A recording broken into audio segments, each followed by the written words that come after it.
sa yung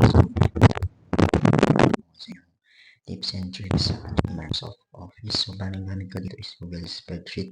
Pero still, working din naman ito sa inyong Microsoft Excel. So, yan, maglalagay tayo ng conditional formatting to determine if present by student or absent. Then, maglalagay siya, mag-highlight siya ng cell. So, yan yung highlight pag present and absent. So, yan, simple ano lang naman to, attendance sheet.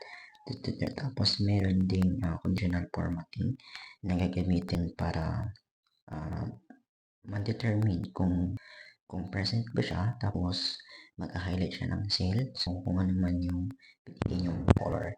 And then, yung isa naman is formula naman for determine kung ilan yung present and then ilan din yung absent. So, gagamit tayo ng COUNTIF formula.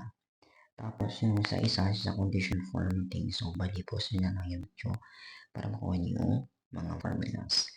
And then, working naman yan. So, legit na legit yung formula yan. Then, disclaimer lang guys, yung mga range or mga cell dyan is depende yan kung ano yung gamit nung kung saan nakalagay yung target.